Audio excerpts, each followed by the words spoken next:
Esta noche vamos a comenzar una serie que se llama Lecciones en el Desierto.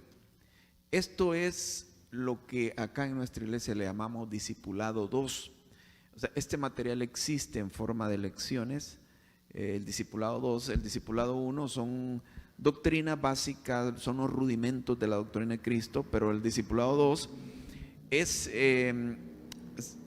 son estas lecciones en el desierto para poder transformar el carácter del cristiano y llevar al recién convertido en esa maduración. Pero no solo un recién convertido, sino que todos nosotros necesitamos pasar de esa etapa. ¿Por qué se llama lecciones en el desierto? Porque aquí vamos a comparar la vida cristiana con la vida del pueblo de Israel. Y tenemos suficiente pista en la Escritura para relacionarlo, para compararlo, para entender que la historia del pueblo de Israel es un símbolo de la historia del cristiano. Así como comenzó el pueblo de Israel, así comienza el cristiano. Y todos los problemas que tuvieron ellos son problemas que nosotros tenemos, el tipo de tentaciones. Entonces, por eso se llama lecciones en el desierto, porque hubo grandes lecciones que ellos pudieron experimentar en el desierto. Y eso es lo que vamos a ver, que en el desierto es donde se formó el carácter, donde Dios transformó la vida de una nueva generación que iban a conquistar la tierra prometida. Y para nosotros la tierra prometida es una vida espiritual plena en el Señor, la vida victoriosa. Pero claro, esto lo vamos a entender mejor con un cuadro que les voy a presentar por acá. Pasemos la diapositiva, ¿no? Ok, esto está con letras pequeñas porque he querido meter mucho ahí. Probablemente, no sé si logran leerlo. Por ejemplo, de ahí sí lo leen bien, ¿verdad? De ahí atrás, más o menos, ¿ves? Bueno, ok. Se lo voy a mostrar así como una introducción, pero esto lo vamos a ir entendiendo mejor a medida que vamos a ir avanzando. No voy a ir deprisa, porque quiero ir explicando bien todo, tomándome el tiempo. Tenemos tiempo suficiente todo este año, ¿verdad? Aunque no creo que vamos a llegar al final del año con este tema. Pero a lo que voy es que vamos a ir despacio explicando. Pero bueno, pongamos acá que el pueblo de Israel tuvo 3 etapas. Igual que nosotros, se comparan. La primera etapa es como esclavos en Egipto. Esto simboliza también nuestra primera etapa cuando no conocíamos a Dios y éramos esclavos en el mundo, en este mundo. Podemos decir, pero yo nunca fui esclavo. Es una esclavitud espiritual y vamos a entender por qué la comparamos con la esclavitud que nosotros tuvimos de forma espiritual cuando no conocíamos a Jesús.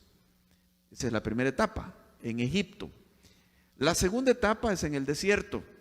Ellos ya no eran esclavos en Egipto, pero digamos eran libres, pero pasaron a un desierto donde comenzaron a experimentar un montón de problemas de carácter. Llamémosle también problemas con la carne, con su carne. ¿Qué es la carne? La carne es nuestro ego, nuestro yo, nuestra autosuficiencia. Todos nacemos así, porque heredamos la naturaleza de nuestros primeros padres, Adán y Eva. Cuando cayeron, entonces esa naturaleza de ellos se transformó en un ego, en una autosuficiencia. Esa es nuestra carne. Y la carne precisamente trata de vivir de una manera en que trata de suplir necesidades, pero a su manera, por medio del yo, por medio de las fuerzas, las habilidades, la astucia propia, en lugar de confiar en Dios. Porque eso nos cuesta confiar en Dios. Uno confía en su propia astucia y en sus propios recursos, en el dinero, en su belleza, en lo que sea, para lograr las cosas. Cada uno tiene sus fuerzas. Esto es la carne. Aunque ellos eran libres ya del faraón, libres del diablo. Digamos, ya habían sido salvados por Dios, pero en el desierto sí que se manifestaba esa carne como protestando, quejándose, sumamente negativos, faltos de fe, a pesar de que Dios les había mostrado muchos milagros y les había demostrado su amor, les había demostrado su poder liberándolos, pero ellos seguían dudando de eso. Entonces se amargaban, la agarraban contra Moisés, contra Aarón, contra Dios, e inclusive se hicieron un ídolo en el desierto, habiendo sabido ya que no habían más dioses que solo Jehová. Se hacen un becerro a la manera como lo habían aprendido en Egipto y lo adoran, le bailan y entonces hacen orgías ese día y bueno, y ya estaban libres de Egipto. Entonces podemos decir que aunque ya estaban libres de Egipto, Egipto iba en el corazón de ellos, toda la influencia que habían recibido. Ahora, cuando estamos en Egipto, Egipto simboliza el mundo. Cuando no conocíamos a Jesús, vivíamos en el mundo con los valores de este mundo, siguiendo la corriente de este mundo, dice la Biblia, pensando igual que la gente de este mundo. Y Dios nos quiere demostrar que hay una gran diferencia, que en realidad el vivir bajo los valores del mundo es incompatible con vivir en intimidad con Él, porque los valores de este mundo son diametralmente opuestos a las verdades de Dios. Entonces uno tiene que tomar una decisión: si sigo los valores de este mundo o me doy cuenta que yo voy a vivir para Dios. Y eso va a significar un rompimiento con los valores de este mundo. Entonces, ya en el desierto no están en el mundo, pero el mundo está en el corazón de ellos todavía. Y por eso tienen problemas, porque reaccionan siempre como reaccionaban en Egipto. Esto es un proceso largo. Quizás aquí es donde nos vamos a detener más tiempo en este estudio. Pero todo esto tiene un propósito, hermano: pasar a una tercera etapa. Y esa tercera etapa es la tierra prometida. Ahora, en nuestro caso no es el cielo. Algunos relacionan esto con el cielo. No es el cielo, sino que es la vida victoriosa. Llamémosle también la plenitud espiritual en Cristo. La vida en abundancia. Esa es la tierra prometida. ¿Por qué no es el cielo? Porque en la tierra prometida hay batallas. En el cielo ya no hay batallas. En la tierra prometida habían ataques satánicos también. En el cielo ya no hay eso. Entonces no se refería al cielo, sino que a una vida victoriosa, una vida en abundancia, que no todo cristiano la tiene, la ha alcanzado, aunque esté dentro de una iglesia. Y podemos decir, de hecho, que muchos cristianos pasan mucho tiempo en una iglesia y en la vida cristiana, y ellos sienten que todavía no están en la vida en abundancia. Y no solo es porque lo sientan, sino que su vida pues muestra que no tienen la plenitud de Dios todavía. Entonces, es ahí donde uno se ubica. Bueno, yo primero me ubico en que ya no estoy en el mundo, ¿verdad? Soy cristiano, me he convertido, me arrepentí y pasé. Pero estaré en el desierto, o ya hice el cruce del río Jordán y estoy en la vida en abundancia. ¿Cómo estaré? ¿O será que por ratos me meto a Canaán? Canaán, plenitud. Pero por ratos me salgo y me voy al desierto otra vez y vivo entre las dos fronteras. ¿Cómo estará uno? Claro, en cada etapa hay un cambio para pasar. Hay un evento específico. Para pasar de Egipto, ser libre de Egipto, tuvieron que cruzar el Mar Rojo. Y para pasar del desierto a Canaán, tuvieron que cruzar un río, el río Jordán. Un evento específico. Pero más que el significado del evento es la decisión de cruzar. La decisión. En los dos casos fueron decisiones de fe. Primero, para cruzar el río Jordán, Estaba difícil la cosa, estaban en un gran aprieto. Porque recuerdan ustedes, salen huyendo y viene Faraón detrás, persiguiéndolos. Y se encuentran que está el Mar Rojo, montañas a las dos orillas y detrás los egipcios que vienen a matarlos. Están llenos de temor y Moisés los anima y les dice que crucen. En ese momento comienza a suceder un milagro y ustedes saben cómo el mar queda en seco, se vuelven dos grandes paredes de agua y queda un camino seco por donde todos ellos pasan. Había que cruzar eso y había que tomar una decisión de fe. En fe yo voy a pasar este Jordán. Nuestras decisiones, quiero decir, el Mar Rojo, nuestras decisiones son así, para cambiar de un estado al otro es fe. Y también cuando cruzaron del desierto y entraron a la tierra de Canaán, también hubo otro milagro, porque el río Jordán se detuvo igualmente y pasaron en seco. Entonces tuvo que haber un milagro, y cuando hay milagros hay fe. Son pasos de fe que nosotros debemos de tomar, porque en realidad, en el fondo, lo que Dios está trabajando en nosotros es nuestra fe, que le creamos. Si te pregunto, ¿crees en Dios? Me dirías que sí, y yo sí, creo que sí, que crees en Dios. Pero ahí va nuestra fe. Todavía necesitas creer más en Dios, porque todavía no crees como se debe creer completamente.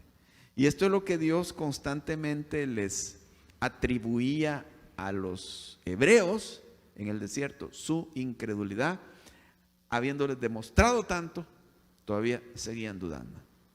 Les había mostrado, les abrió el Mar Rojo, grandísimo milagro, pero cuando hacía falta agua estaban dudando y decían que Dios los había llevado para matarlos de sed.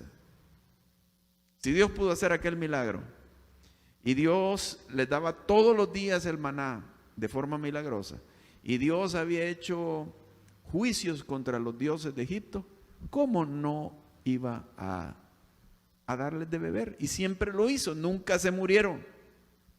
Y así es Dios, ¿verdad? Siempre termina ayudándonos. Pero antes de eso uno está sufriendo unas grandes ansiedades y preocupaciones, como que Dios lo hubiera abandonado. Y Dios decía, ¿hasta cuándo no me van a creer? Entonces, eso es el crecimiento espiritual, fe. En la medida en que creces en fe, se transforma tu vida. Y no es tan simple como decir, no, si yo creo. Sí, crees. Pero las pruebas muestran si de verdad crees. Las pruebas son las dificultades, los problemas.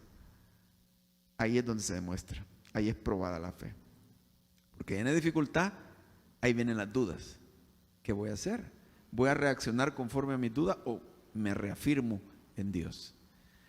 Digamos que a fuerza de tener experiencias de la provisión de Dios, a uno se le va quitando esas dudas y esa incredulidad, y uno va confiando más en la provisión de Dios. Así es. Así que cualquiera sea tu lucha ahora, estoy seguro que es una lucha de fe. En el fondo es una lucha de fe. Le crees a Dios lo suficiente. Y no te lo digo como que yo estuviera en otro plano, ¿verdad? Porque Dios trabaja conmigo también en cuanto a mi fe. ¿Qué tanto le creo a Él? Ahora a veces le digo al Señor, no me pruebes tanto, Señor. No me vas a mandar una gran pruebota que se me derrumbe toda la fe que tengo, ¿verdad? Dios sabe, ¿verdad?, cómo nos lleva. Pero en las pequeñas cosas o en cosas más serias, Dios está probando nuestra fe. Téngalo en cuenta. Usted necesita crecer en fe, confiar en Dios, creerle. Así, literalmente, como Él dice. Ese era el gran problema y parece la solución tan simple, y lo es. Porque es simple, hermano. Lo complicado somos nosotros. Y aunque la solución sea simple, creerle a Dios, tomarlo de forma literal, la complicación la hacemos nosotros porque no creemos totalmente que sea así. Aunque lo digamos, ahí en la prueba, en la tribulación, ahí se muestra qué es lo que hay en nosotros. Y en el caso de los judíos, miren, si cuando Dios abrió el Mar Rojo, ellos bailaban de felicidad cuando vieron ese milagro. Y lo adoraron y cantaron el cántico de Moisés, y la hermana de Moisés agarró un pandero y las mujeres, y adorando a Dios, o sea, estaban en un éxtasis con Dios. El Dios de Israel había derrotado a los egipcios y los había liberado. Algo que creían imposible que sucediera, había sucedido. Al mes de eso, estaban dudando. Cuando caminaron en el desierto, y aquel desierto caliente, les empezó a hacer falta el agua, y empiezan a dudar y a quejarse y a protestar, como que no hubieran visto la mano de Dios poderosa. ¿A dónde estaba su fe? Se dieron cuenta que a veces la fe nuestra es bueno, hay momentos que son maravillosos, pero también mucho de nuestra fe puede ser emotiva. Sentimos fe cuando las cosas van bien. Pues Dios me ama. Pero cuando las cosas van mal, Dios no me ayuda, Dios no me ama. ¿Cómo no? Te sigue amando y Dios te ayuda. Pero ¿dónde está tu fe? Pero es que no veo. No, es que la fe es otra cosa, no es vista. Dice Pablo, andamos por fe y no por vista. Entonces, toda la vida que Dios quiere para nosotros está basado en la fe, en que nosotros le creamos. Y la madurez espiritual es eso. Es que en la medida que maduramos es porque le vamos creyendo más y más a Dios, y nos vamos dejando más moldear por Él. Porque cuando uno le cree, uno se deja moldear por Dios y uno le obedece, porque es así como Él dice. Si uno no obedece es porque no le cree. Uno cree más en uno mismo, le cree más a la gente, o qué dicen los medios, o qué dice el vecino, pero no a Dios. Ese es el asunto. Así que, mis hermanos, tremendas lecciones las que vamos a aprender en el desierto. Aquí nos lo está mostrando Dios cómo le sucedió al pueblo de Israel, pero nosotros puede ser que tengamos nuestro propio desierto ya en la práctica, en experiencia, y ahí es donde vamos a ir aprendiendo a tomar decisiones y pasos por fe, porque le creemos a Dios, no porque lo oigamos en el mundo o lo veamos en el mundo. Nos sostenemos por la palabra de Dios. Imagínense toda aquella situación de ese gran fracaso que tuvieron los israelitas cuando llegaron a la frontera con la tierra prometida. Se llamaba Cades el lugar, Cades Barnea. Y entonces Moisés envía 12 espías a que entren y examinen toda la tierra. Regresan y los espías, 10 de ellos comienzan a desanimar al pueblo, porque los reportes de ellos son estos. Sí, vimos la tierra, dijeron, y es buena, pero allí habitan gigantes, o sea, gente de gran estatura, gente de 3 metros, según las medidas que da la Biblia, medían 3 metros de estatura. Y decía, hay pueblos fuertes, más numerosos que nosotros, y ciudades amuralladas hasta el cielo. O sea, exageraban también, ¿verdad?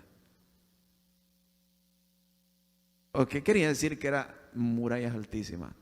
Y dijeron, no podremos. Y entonces dijeron, ¿y para qué nos trajo? Ahora ya estamos aquí. Aunque sea esclavos ahí en Egipto, teníamos alguna champa donde vivíamos y de alguna forma comíamos, aunque sea tortilla con sal. Y si nos moríamos por ahí, había unos campos donde nos enterraban, pero aquí en este desierto no tenemos nada. Y aquí iban a morir nuestros hijos. Sí, ¿y cómo los enterramos ahí, los dejamos y no vamos a poder visitar sus tumbas? Era un caos. Lloraban, protestaban, gritaban, se quejaban, insultaban. Bueno, Dios se molestó con ellos y le dijo a Moisés: ¿hasta cuándo no me van a creer con todo lo que yo ya he hecho delante de sus ojos? Solamente Josué y Caleb creyeron. O sea, este es un ejemplo de muchos de cómo a la hora de las horas la fe que tenían se les desmoronaba todo. Que Dios nos ayude, ¿verdad, hermanos? Para que nuestra fe no se desmorone en medio de las situaciones y crezca y madure. Ahora, claro, no se necesita que pasemos por pruebas para crecer en fe. No se necesita. Ahora, Dios lo utiliza para sacar a luz las pruebas, para sacar a luz lo que hay en nuestro corazón y poder madurarnos en fe. Pero uno podría crecer en fe con la palabra. Dice la Biblia: la fe viene por el oír y el oír por la palabra de Dios. ¿Y que no tenían palabra de Dios los hebreos en el desierto? Sí, tenían palabra de Dios, pero en Hebreos 4:2 por ahí dice que no les aprovechaba la palabra. No les aprovechaba. Y que era Moisés quien se las decía. Pero no les aprovechó, dice, por no ir acompañada de fe. Porque ellos oían la palabra, pero no tenían fe. Entonces no crecían, no maduraban.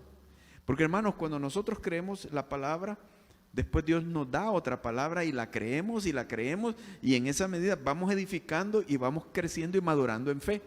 Solamente por la palabra, no necesitaríamos pruebas y no necesitas señales como para pedirle: compruébame, Señor, que es cierto esto que estás diciendo. No lo necesitas. Pedir señales es una debilidad en la fe, porque Dios da como sobreentendido que es suficiente que lo diga. ¿Por qué? Porque Él es Dios. Y dice la palabra que si no creemos, es que creemos que Dios es mentiroso. Si no le creemos lo que Él dice, hemos hecho mentiroso a Dios. Y ahí es un punto crítico, porque nosotros como cristianos decimos: pues no, si yo le creo a Dios. O sea, uno puede creer en Dios. El diablo cree en Dios también. Así dice Santiago. ¿Crees en Dios? ¿Crees que Dios es uno? Que no son múltiples dioses. La verdadera fe es monoteísta. Solo hay un Dios, no muchos. ¿Crees en eso? Porque los judíos se sentían vanagloriosos. Sí, yo creo que Jehová es uno. Pero prácticamente Santiago les desbarató eso y les dijo: si eso no tiene ningún mayor significado. Porque también el diablo, los demonios creen que Dios es uno. Los demonios no creen en múltiples dioses, pero son demonios. Entonces, igual que tú, igual un demonio, que la gente dice: yo creo en Dios. A la hora de las horas no viven como que creyeran en Dios. Porque lo que uno cree le transforma la vida. Si no, es mentira. Entonces, hermanos, ahí está el punto. Les dejo ya la conclusión de todo esto. Lo vamos a ir viendo detenidamente. Y decirle: no es nada complicado, aun cuando vamos a ver verdades aquí, digamos verdades profundas de la palabra de Dios, las vamos a ir viendo en toda esta secuencia. Pero todo tiene una unión sencilla, que es la fe. Si tú crees, vas a entender, pero si no crees, no vas a entender ni siquiera lo sencillo. Entonces, de esto se trata. Bien, la tierra prometida es la vida victoriosa. Dice que en el mundo la situación está así. Veamos el número 1 de cada una de las 3 etapas. En Egipto, el yo está en el mundo. Yo estaba en el mundo. En el desierto, Egipto está en el yo.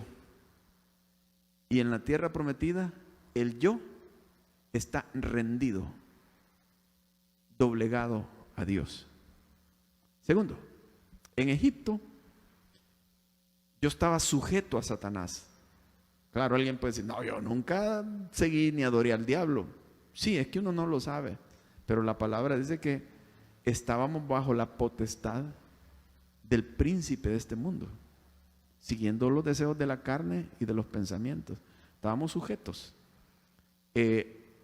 a Satanás, que es Faraón, esclavo de Faraón.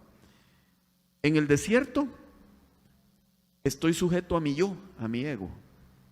Pero en la tierra prometida estoy sujeto ¿a quién? A Cristo. Tercero, en Egipto soy esclavo del pecado y separado de la salvación. O sea, no soy salvo. En el desierto soy salvo, pero carnal, inmaduro e incrédulo. En la vida victoriosa soy maduro y soy espiritual. Cuarto lugar, en Egipto, digamos, el Espíritu Santo me da convicción de pecado. En el desierto, el Espíritu Santo me disciplina, me tiene bajo disciplina. Disciplina tiene que ver con que me está dando un entrenamiento, y para darme ese entrenamiento, inclusive a veces me tiene que dar, o sea, mis cinchazos. Es disciplina, castigar. O sea, al cristiano no lo castiga mandándolo al infierno, sino que lo contradice, lo disciplina como a un niño hay que hacerlo. Eso en el desierto. Pero en la tierra prometida, el Espíritu Santo me llena. Ahí vivo la vida llena del Espíritu Santo. ¿Quiénes quieren vivir la vida llena del Espíritu Santo? Es lo mejor, hermano. Sin la llenura del Espíritu Santo no podemos vivir la vida cristiana. Lo que vivimos es en la carne, en nuestras fuerzas y habilidades. ¿Cuándo es que uno es lleno del Espíritu Santo? Cuando se rinde el control al Espíritu de Dios. Ahí Él llena, y el fruto del Espíritu es, ¿qué dice Gálatas? Amor, gozo, paz, paciencia, mansedumbre, templanza, benignidad, bueno, todos aquellos. Esos son los frutos del Espíritu. En quinto lugar, en Egipto, Cristo es mi juez, porque yo estoy condenado, soy culpable. Pero cuando yo acepto a Cristo, aunque esté en el desierto, entonces Cristo es mi Salvador.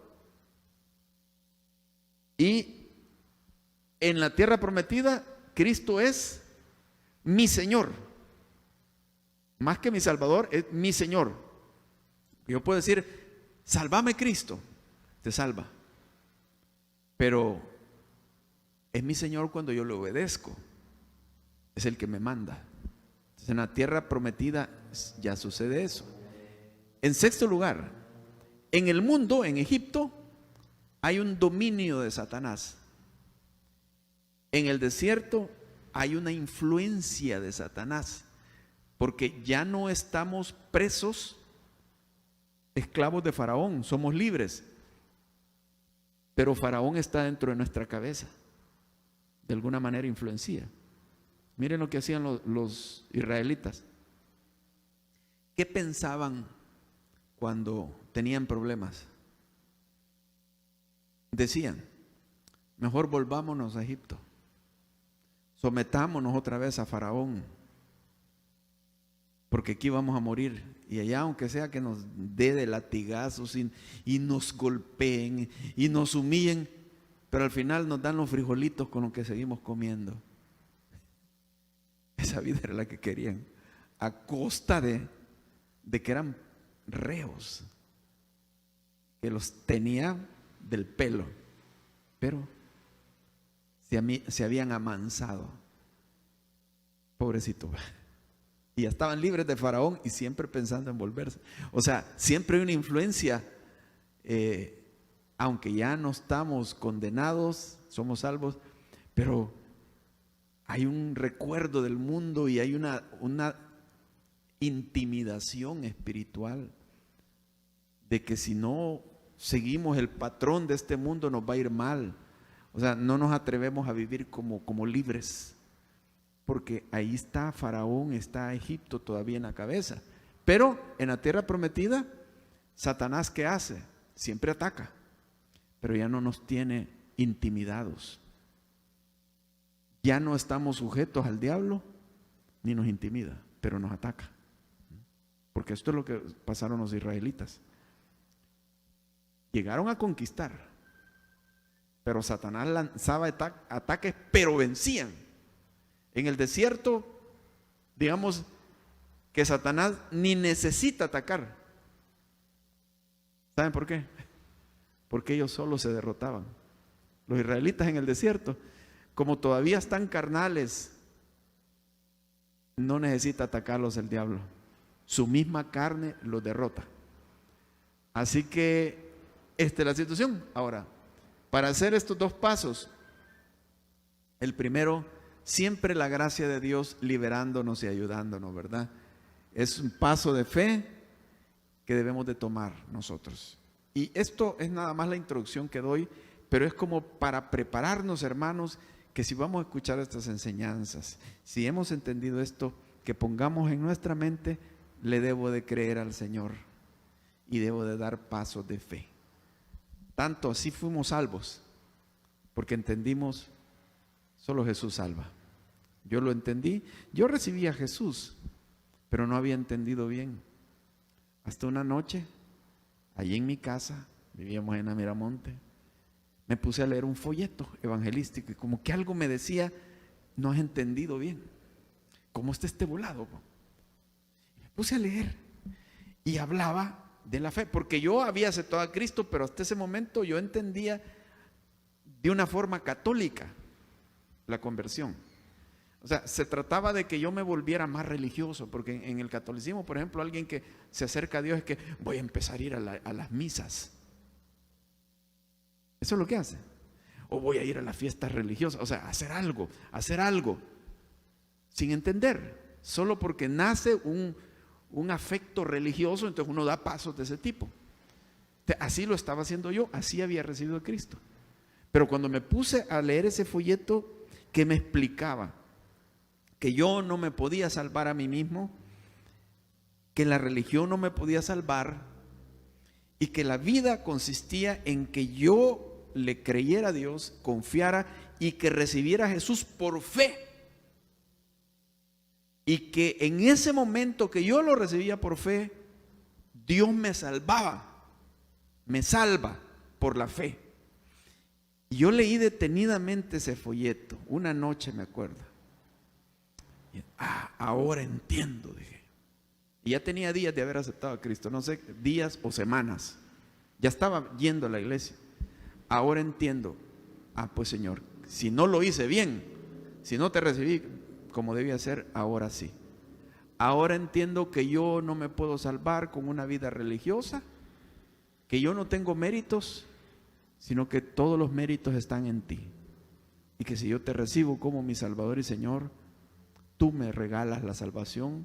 Como dice, por gracia sois salvos, por medio de la fe. Y esto no es de vosotros, es un don, es un regalo de Dios, no por obras para que nadie se gloríe.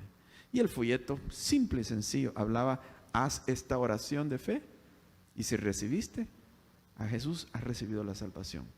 Muy bien, Señor, ahorita lo hago. Hice la oración y después dije, acepto, Señor, tú me has salvado, te he recibido por fe. Ahí lo entendí. Entonces, todo en la vida cristiana es así. Es dar estos pasos de fe, entender el asunto. Me temo que algunos cristianos vienen a la iglesia y no entienden.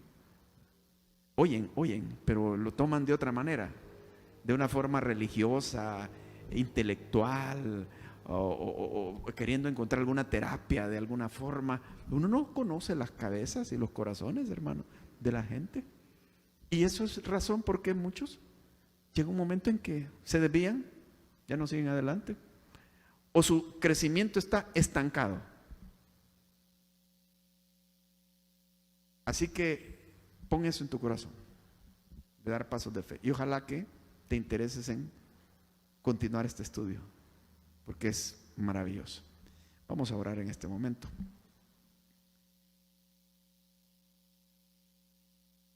¿Te ha hablado Dios en tu corazón algo en esta noche que puedas darle gracias a Dios, relacionarlo, tomar decisiones, reafirmarlo? Lo que Dios te ha dicho, agárralo, abrázalo, mantente ahí. Es así como Dios nos va edificando, poniendo pensamientos, palabras de Él, de su Espíritu en nuestro corazón.